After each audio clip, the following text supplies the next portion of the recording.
Good afternoon. Welcome to a Be Informed session. My name is Kyle Hariwala and I founded Be Informed to help people make good decisions. Today we are joined by Ellis of Decipher Workplace Law, who will be presenting a session on workplace sexual harassment in Australia. Before I proceed, I would like to acknowledge the traditional owners of the lands on which we're meeting today and pay our respects to elders past and present. Today's session is being presented in Australia and does consider the Australian legal regime. So if you are considering this information in this seminar today from a jurisdiction outside of Australia, you may wish to reconsider its applicability. The information presented is also current as of this month, so if you do rely on this information in the future, you may wish to check its currency. Beck has kindly prepared a one-page handout, which will be shared after today's seminar to those that are registered by email, so you don't have to take detailed notes. The handout will contain enough information for you to get by. And in relation to housekeeping matters, if you want to raise a question, please share that through to me directly in the chat, and I will then relay that question through to Beck for her to answer. And following the seminar, which will take about 25 minutes, there'll be the Q&A session and we can go through people's questions then. So workplace sexual harassment is a common issue that organisations face, and Beck is here to share some important tips and also traps to be aware of in managing the obligations. And there's been recent changes to the regime, which Beck will share. So those that are managing organisations here today, or those that are employed by organisations, know what to do if they're in particular roles or just want their general information. So with that all in mind, Beck, I'll hand over to you and we can commence the seminar. Thank you, Carl. Good afternoon, everyone, and thank you for joining us here today to talk about workplace sexual harassment. As Carl said, my name is Beck Ellis. I'm an employment lawyer. I also conduct workplace investigations. I've been working in this space for over 15 years. I have my own incorporated legal practice called Decipher Workplace Law. And at Decipher Workplace Law, we specialise in advising employers on their employment law obligations, including in relation to sexual harassment. And we also conduct a number of workplace investigations into matters such as sexual harassment and bullying and things like that. Last year, I was fortunate enough to spend 4 months working at the Australian Human Rights Commission, or the AHRC. And the AHRC is very important in this sexual harassment space. They're essentially the regulator of the new laws, with their enforcement powers coming into effect in the next couple of weeks. So I wanted to introduce them early because you'll hear them referenced throughout today's session. Hopefully today's session will serve as a timely reminder of the sexual harassment laws in this space, and I will spend a fair bit of time focusing on the recent changes in this space as well. So without further ado, let's kick off to the first slide. What is sexual harassment, you might be wondering? So up on the slide there is a simplified version of the sexual harassment definition. And sexual harassment occurs when a person engages in unwelcome conduct of a sexual nature in relation to another person, and where a reasonable person, having regard to all the circumstances, would have anticipated the possibility that the person harassed would be offended, humiliated, or intimidated. So, as I say, that's a simplified definition.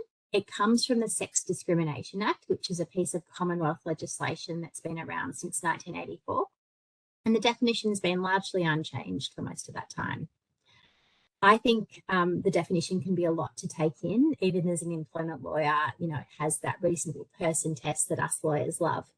And it doesn't really, sometimes people struggle to interpret it. So another way to conceptualize sexual harassment is through a behavioural definition, or through looking at behaviours that would ordinarily constitute sexual harassment, where they are occurring in the workplace in a way which is unwelcome. And as you can see from the slide, some of those examples of behaviours which constitute sexual harassment are pretty obvious, and some of them are less obvious. So, things like displays of pornography, sexual objectification, and at the extreme end of the spectrum, sexual assault, they're probably pretty clear examples to you of sexual harassment. But other behaviours such as jokes and sexual innuendo, unwelcome light touch gestures, or repeated invitations to drinks or social events can also constitute workplace sexual harassment. So it can be helpful to keep that in mind.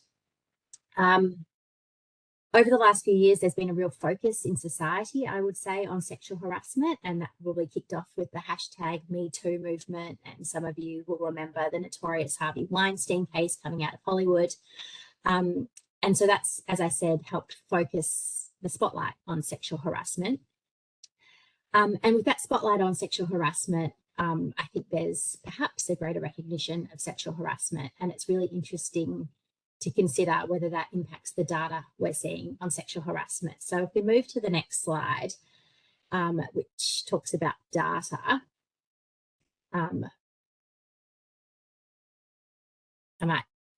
thank you. So what does the data tell us? Well, in the last 12 months, about 1 in 5 people have been sexually harassed at work. And if we take it back 5 years, the number's higher. So 1 in 3 people have been sexually harassed at work. And if we break that down by gender, 41% of women and 26% of men have been harassed sexually in the workplace. The data also tells us that most sexual harassment is carried out by men. So 77% of incidences are perpetrated by males. And the data tells us that half the incidents are repeated, with half of those occurring more than once and for more than 1 year. And really interestingly and disappointingly, I would say, reporting of workplace sexual harassment remains really low, with only 18% of sexual harassment incidents reported through to an employer. So what I'm seeing with my employment lawyer and investigator hat on, what you might be seeing in your businesses or, through your networks and things, is really only the tip of the iceberg. Most of the sexual harassment occurring in the workplace remains below the surface and unreported. And you might be thinking, well, Beck, that data sounds pretty shocking. How accurate is it? It is pretty authoritative data. So that data comes from the 5th National Survey on Sexual Harassment in Australian Workplaces. And it's a survey that's conducted every 4 or 5 years by the AHRC, funded, I think, usually by the Australian government. And the idea from the survey is to choose a representative sample of the Australian population and go out to them with a number of questions. And the National Survey on Sexual Harassment was last conducted last year in 2022. And I had some involvement in it when I was at the Australian Human Rights Commission, as I mentioned earlier. So the data is rigorous. And yeah, it remains, I would say, disappointing, especially on that reporting front. If we look at that reporting stat from 2018, 17% of workplace sexual harassment was reported. In 4 years, that percentage has only gone up 1, so it's gone up to 18. But I think potentially when the survey is run again in 3 or 4 years' time, there is potential for those numbers to improve. And I'll tell you why in just a sec. But before we get there, it would be remiss of me not to cover off drivers and risk factors, which is our next slide. So research shows that gender inequality is the key driver or the underlying cause of sexual harassment. And the AHRC, again, I told you they were very useful and come up a lot. They describe gender inequality in a way that I think is good to conceptualize. And they describe it as the unequal distribution of resources, opportunity, and value afforded to people because of their gender.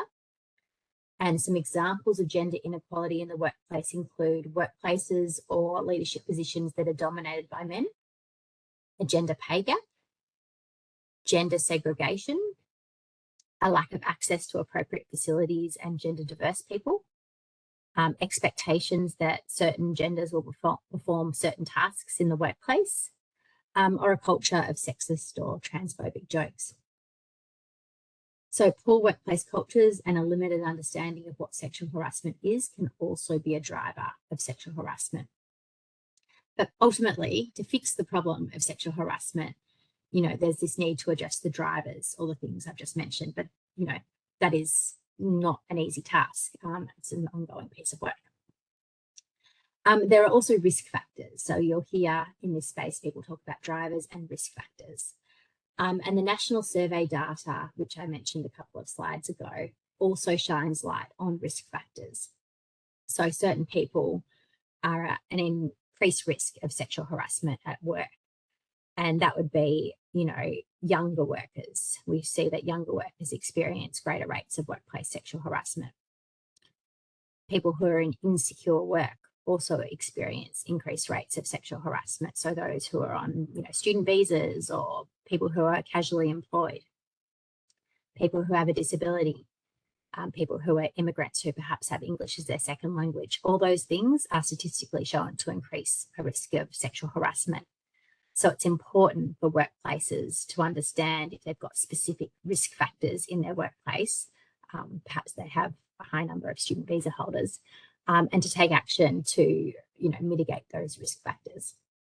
But that's all I'm going to say on drivers and risk factors for now, because most of my focus is going to be on the changes. So if we move to the next slide with what has changed, this is going to be sort of my focus moving forward.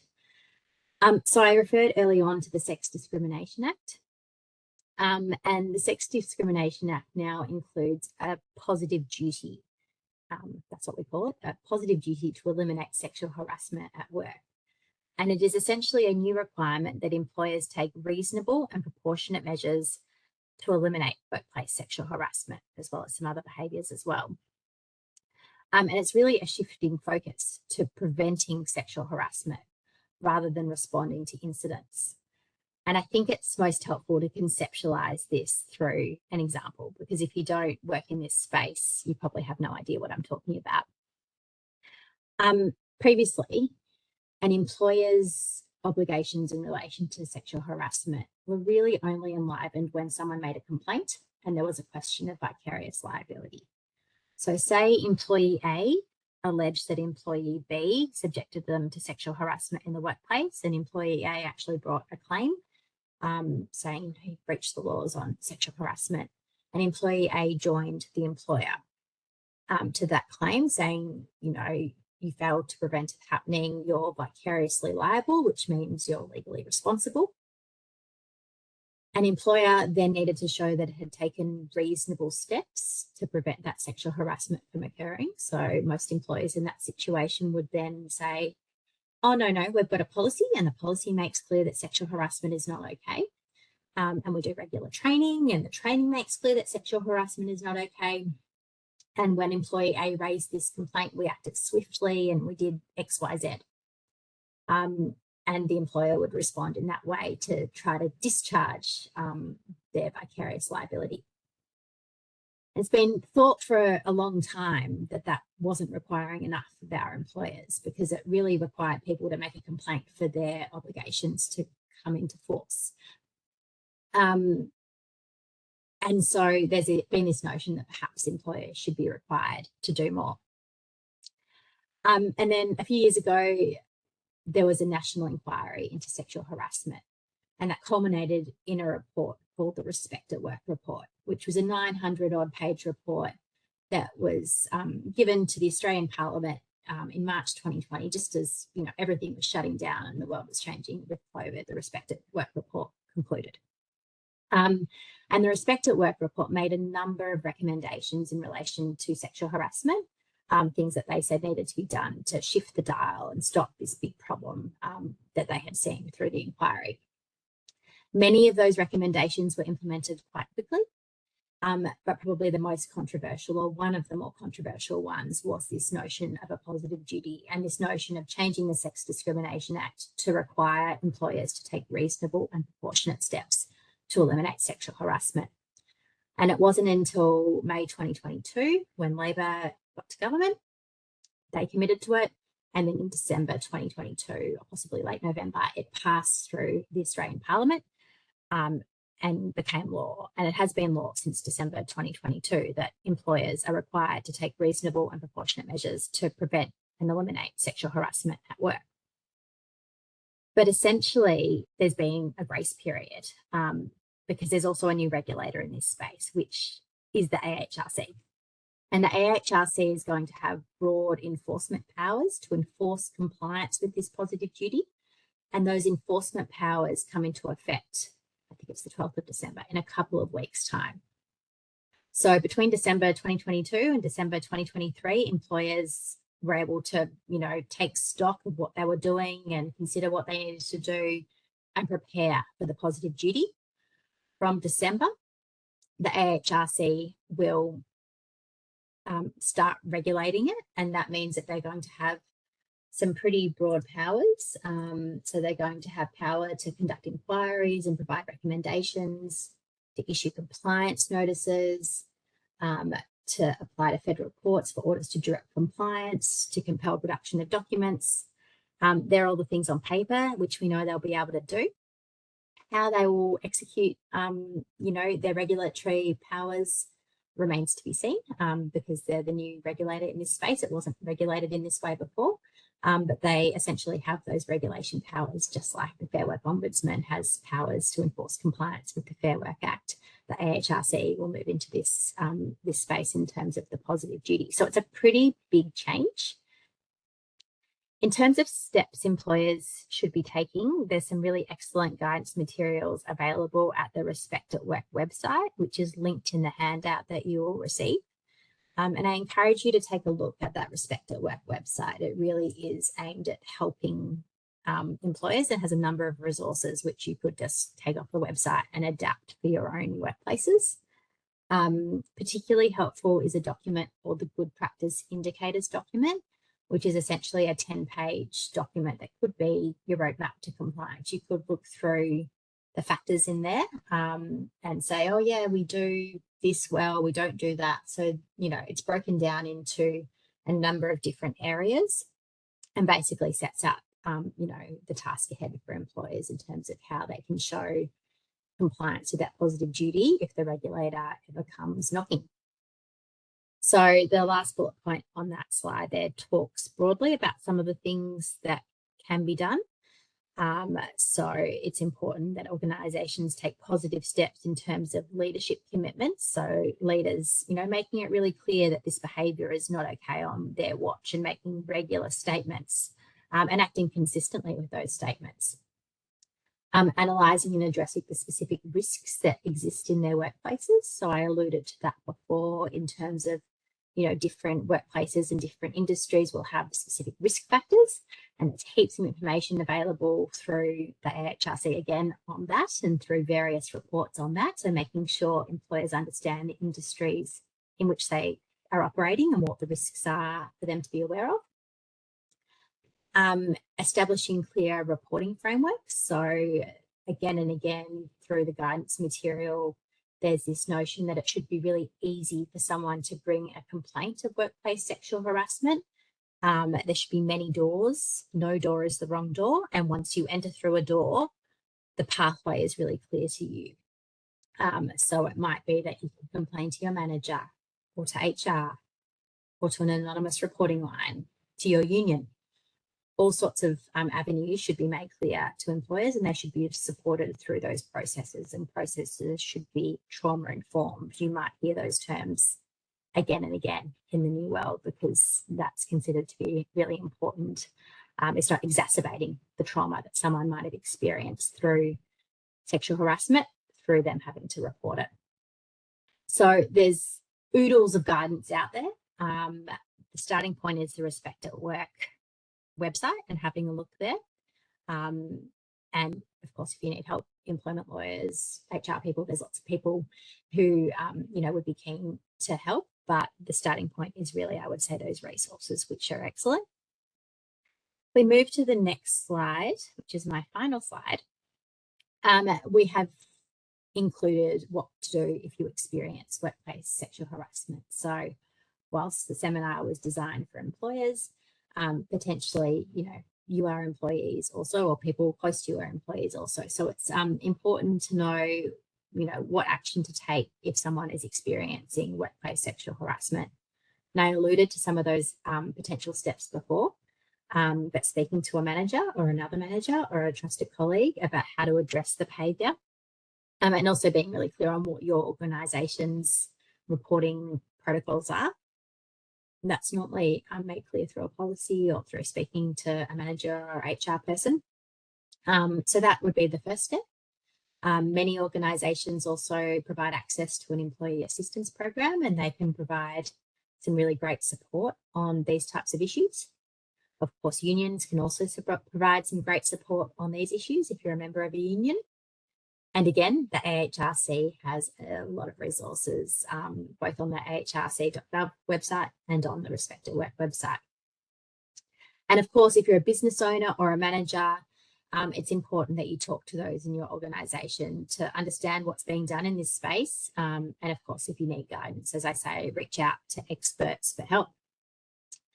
But that really concludes the formal part of the seminar today. If anyone has any questions, I'm happy to take them now. Thanks, Beck. That was great.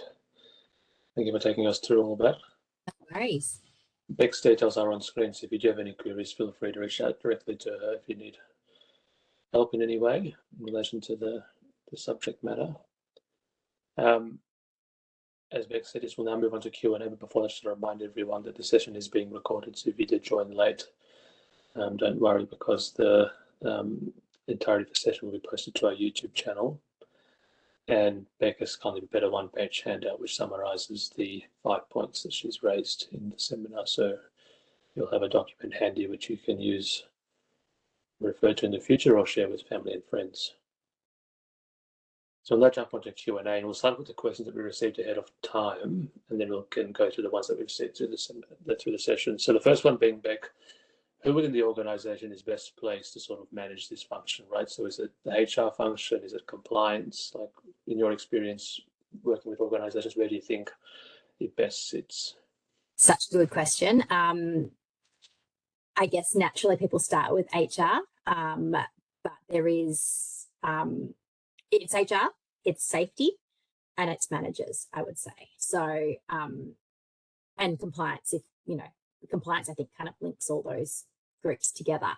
So it's a consolidated effort, and the good practice indicator document I referred to makes that clear. There's a section of that document that talks about the importance of safety and HR working together on sexual harassment complaints, because of course they're not just an HR issue, they're a safety issue as well, because there's the requirement to provide, you know, psychologically safe work environment, and safety is focused on that. And there's health and safety laws that I haven't mentioned today that are very important and kind of cross over into that. So it's multifaceted. I would say it's really important that the leaders of the organisation, including the boards of organisations, see themselves as accountable and responsible for this. It really is an important role for them to play. It's not simply an HR issue, it is a cultural issue. So to make it a cultural issue, it's also really important to have that leadership and those managers involved. Definitely. And for many organisations, and just to confirm, Beck, this would apply across the board. There's no sort of turnover threshold or headcount threshold, right? This positive duty will apply regardless of how small or large your organisation is. For those that are on, is that correct? Yes, it is correct. Yes. Beautiful. Yeah. So for those that are smaller organisations who probably haven't considered a regime or any sort of plan to address workplace sexual harassment, what sort of initial steps should they be considering? You know, just of course they can always contact you to get the more detail, but you know, just sort of a high-level summary of. Yeah, they can self-serve that too. I mean, firstly, the AHRC recognises that people will be at different stages, and what they would expect from, you know, a large national retailer with hundreds of thousands of employees is really different to what they might expect from a mum and dad business employing 5 or 10 people. So the onus is to take reasonable and proportionate measures, and that you know, takes into account those differences. The good practice indicators document on the Respect at Work site also breaks down the guidance materials into simple measures and mature measures, and so an organisation could look at those discrepancies, those guidance materials, and look at the simple measures and break it down. So it's really they're still expected to take action in all of the areas, but what they're expected to do is less. In terms of a simple answer to your question, if you're a small business and you don't have a policy and you don't have training and you don't talk about sexual harassment being inappropriate, I would start with those three things. Start with leadership, making it really clear that that's not okay, modeling the correct behaviours, ensure you've got a policy, and put together some training or pull some training off the Respect at Work website and require your employees to do it. That would be a really basic starting point, and then you could build from there. Definitely, yeah. And if a manager does get a query from an employee about about their experiences, and the manager's not equipped or trained, or to be able to, of course, conduct these types of investigations, I guess, requires some level of skill, right, to sort of manage everyone's expectations and emotions and the like. If they're not equipped, can they rely on someone like yourself or a third-party provider to sort of step into that role and coordinate that activity? Yeah, for sure. So there's lots of options. Yes, we conduct workplace investigations regularly, as do many other excellent providers. So yeah, you can also always outsource that. And it is common even for, well-resourced organisations. I guess it's a pretty specific skill set, as you say. So they can do that, or they can also get advice kind of on how they might deal with it, because sometimes it's better if they, front it and they're getting, checklists on things to do and say. So there's many options. Yeah. And with Christmas parties approaching and all these sort of, extra, I want to say curricular, but sort of, other social activities that happen outside the workplace, where does this stop? Or is it all encompassing? So does workplace sexual harassment even apply to those social events outside of, the actual workplace premises? And does Absolutely. Yeah.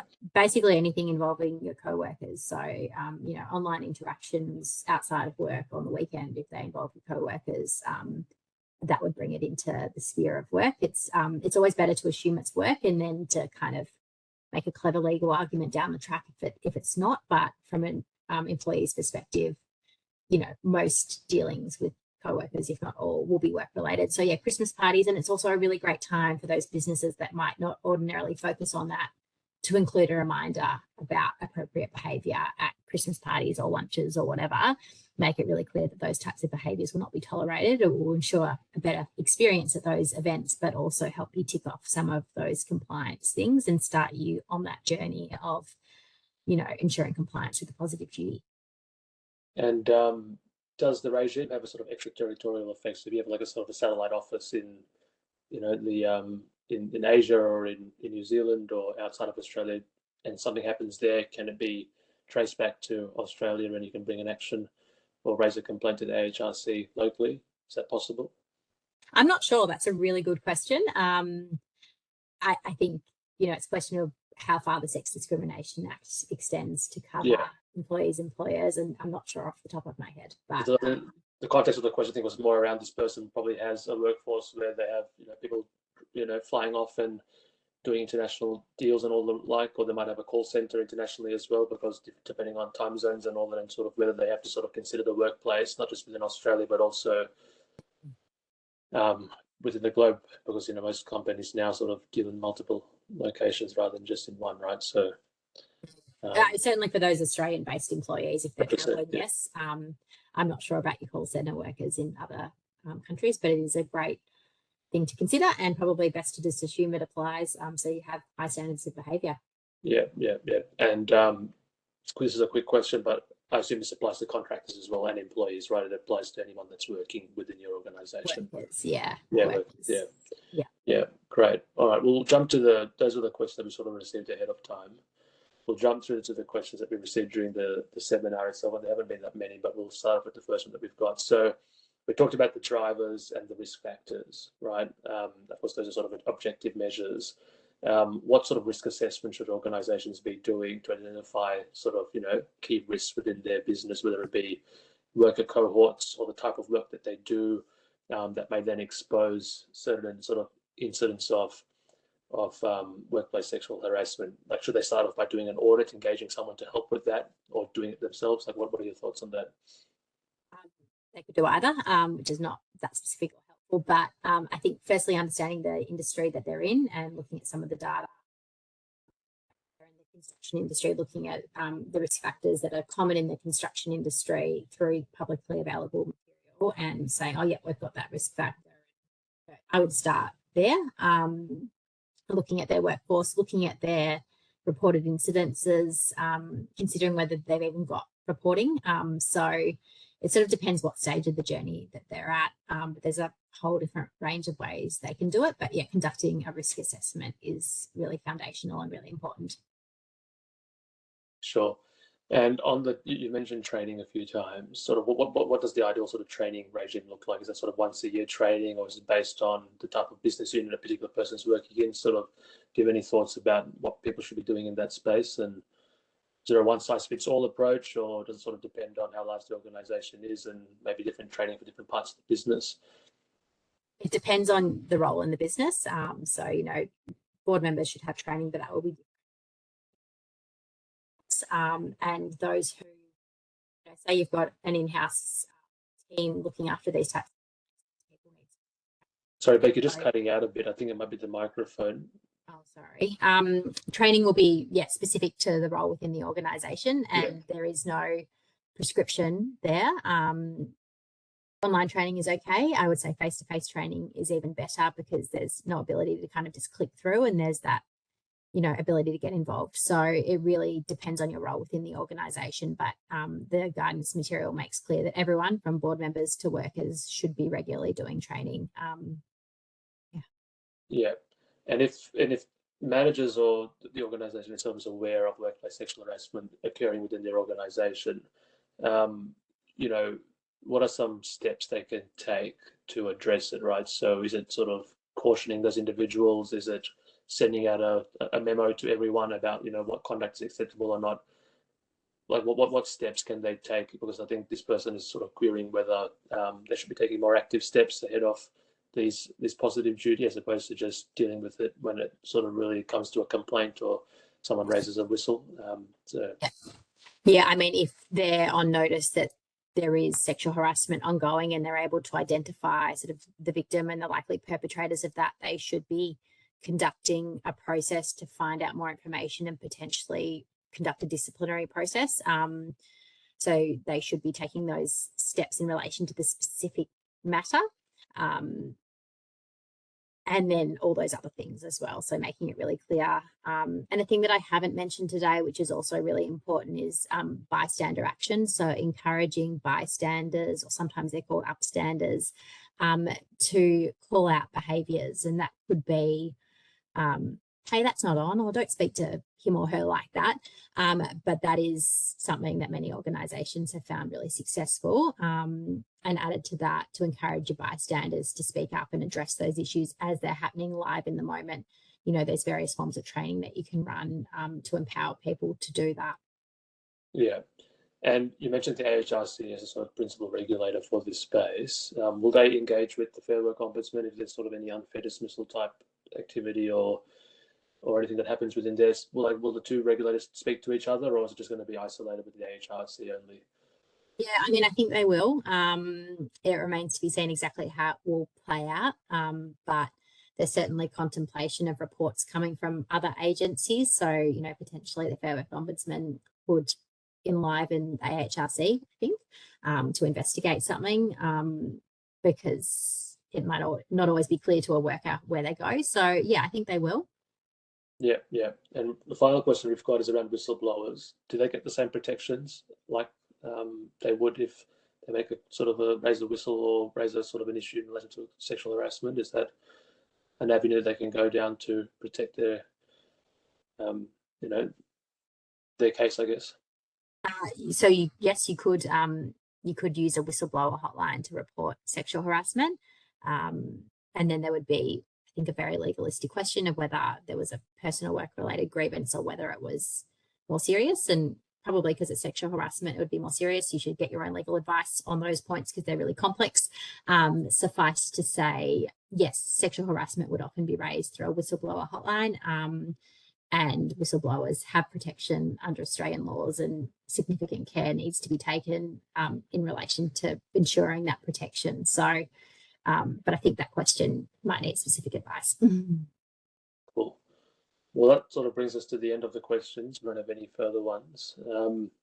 Just like to thank Beck again for presenting her seminar. Her details are on screen, so if you do have any queries, feel free to message her directly. That brings us to the end of the session. So once again, thank you, Beck. As a reminder, the session is being recorded and will be shared online through our YouTube channel for you to watch if you missed any parts of it. And there's also a one-page handout which Beck has kindly prepared, and that'll be shared by email to all those who registered by email. This session is our last session for the year, so we thank those that have joined us in today's session and prior sessions for being a part of the Be Informed group, and hopefully those that have joined have learned something and been able to make good decisions. Our next session will be in January, and we'll have more details about that through our social media channels. But for now, that brings us to the end, and to the end of the year as well. So wishing you all the best over the festive break and for the remaining month. Hopefully it gets a bit more dry in Melbourne. It's quite wet at the moment, but you can enjoy a relaxing break. So thank you, Beck, and thank you all for attending. Thank you, Carl, for having me, and thanks for all you do with Be Informed. Have a great break. Thanks, guys. All right, see you, everyone. Bye for now.